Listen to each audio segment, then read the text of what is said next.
Going on, everyone? My name is Under the Radar, and welcome back to the Draft League Viabilities. Now, in the last video, I just want to say you guys absolutely destroyed the entire support that you guys could give me, and I just want to say thank you all so much. It gave me a lot of hope for the extent of this series.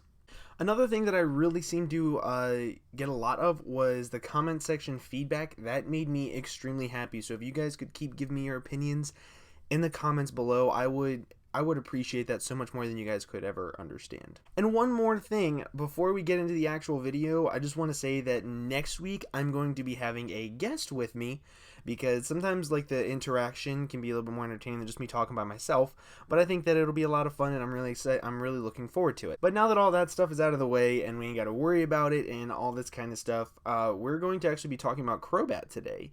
And Crobat is a very interesting Pokemon. Crobat is the type of Pokemon that I personally believe it can fit on any team anywhere, as long as you do not have a plethora of rocks weaknesses and you are not super weak to Psychic. And by Psychic, I mean the Psychic typing, not the move Psychic. Even though they're kind of interrelated, I meant like the whole Psychic typing as in an aspect. Crobat is actually very cool whenever you break it down, because its stats look kind of sort of piss poor aside from its speed, but whenever you actually start to do calcs with it and things of that nature, it can be surprisingly bulky, and because it's so fast, you can slap a choice band on it and it can hit stupid hard on either side of the spectrum with band or specs, mind you, because band doesn't increase special.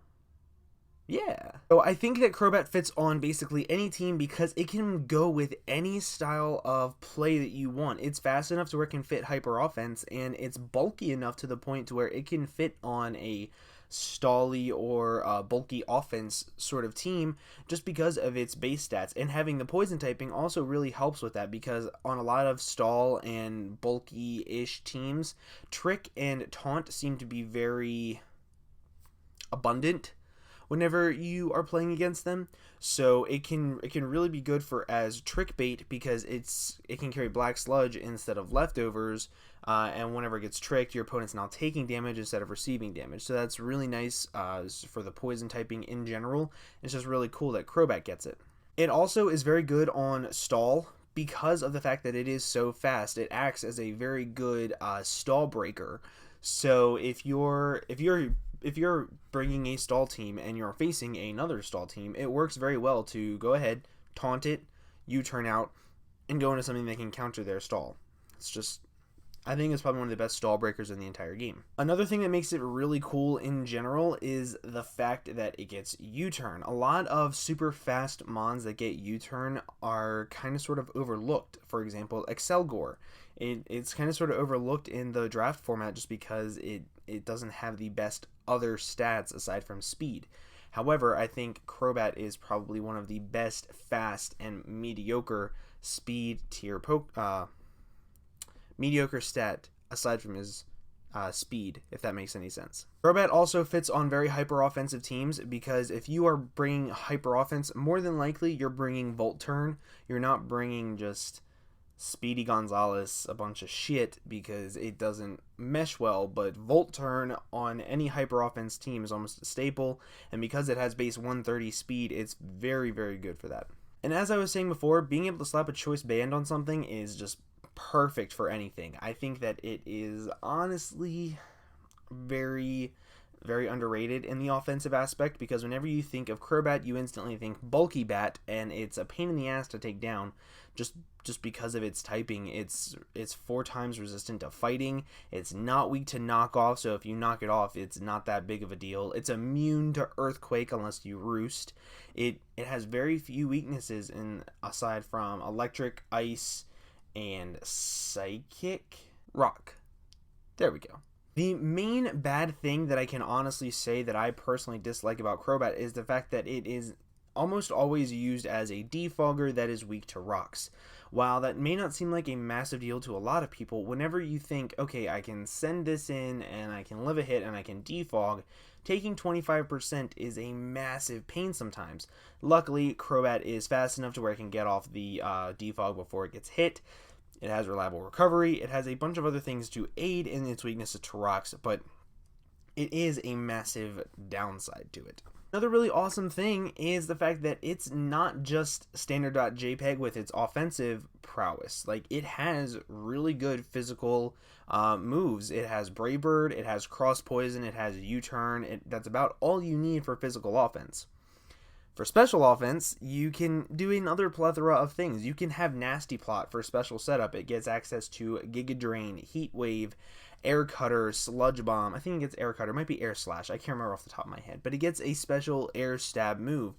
And with Nasty Plot, you can still boost it up, and it can be a pretty decent threat because of how fast it is. You're now relying on a Scarfer to take it out or something to live a +2 special hit, which is sometimes kind of hard. Crobat is also the type of Pokemon that I don't think it will ever be the Pokemon, this is all my opinion, mind you, that it will never be the Pokemon that just gets a bunch of kills in a game. It'll never be your MVP.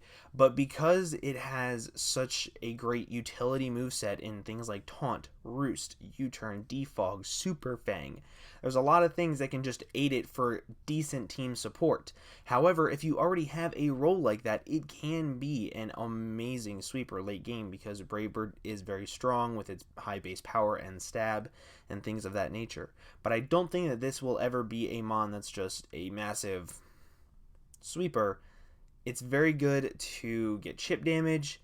It's also very good for momentum, and it is also extremely good for just support in general. When I used it in PPLD2, that's mainly how I used it every single season. I used it or every single week, I used it as a Taunter, Defogger, Roost, U-Turn, maybe some occasional Brave Bird damage here. I brought Special with Nasty Plot once, as I mentioned before, and I brought Super Fang a lot because it really helps wear things down.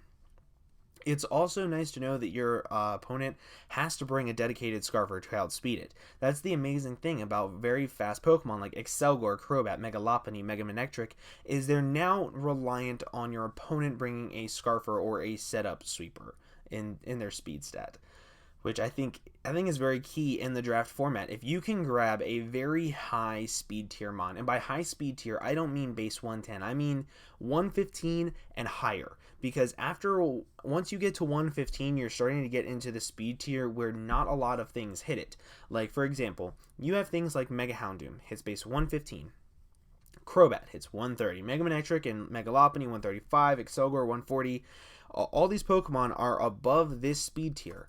So if you look at your opponent's team and their fastest Pokemon is a Latios, a Thunderous Incarnate, a Garchomp, something that is less than that, there is no way that they're going to be able to outspeed it, and this Pokemon can just run as free as it wants to. So then it kind of forces your opponent to bring a choice Scarfer, which I think is very key.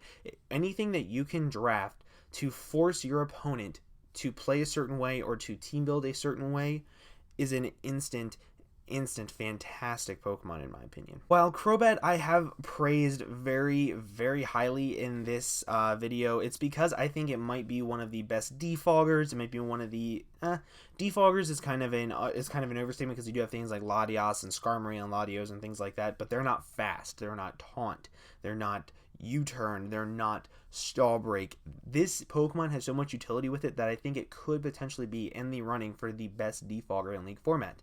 A friend of mine has said that for a long ass time, and I completely agree with him. It's very hard to counter because it is so fast. You can't even taunt it to stop it from defogging because of how fast it is. You need a Scarfed Taunter, which is, that's just stupid. But everything combined with this Pokemon, I'm actually going to give it a surprisingly high grade of a B, and if I could give pluses, I would give this thing a B+, just because it is a very unique mon, and it forces your opponent's team it forces your opponent to team build a certain way, it forces them to battle a certain way, and it forces so much on your opponent that they just kind of have to do what you plan for him.